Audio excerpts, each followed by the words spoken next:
من به بالم خاکی بلخم نازنین، سرزمینی عالمان و فایزین. گل بهار است این دیارم بهر خلق، از فیوز نخبگان راشدین، از فیوز نخبگان راشدین.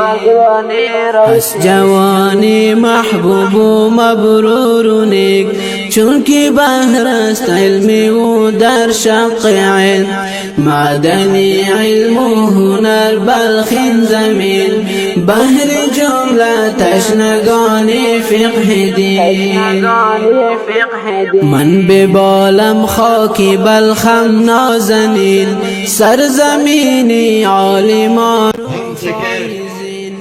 گل بهار است زمین و آنچه که در آسمان ها و آنچه که در بین آسمان و زمین و آنچه که در زیر خاک نمناک است، همه و همه مملوک و همه و همه مخلوق، همه و همه مال، همه و همه مربوط و منوط برای الله ذوالجلال است.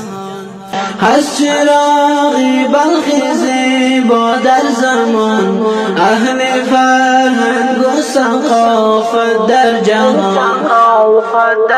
من به بالم خاکی بلخم نازنین، سرزمینی عالمان و فایزین.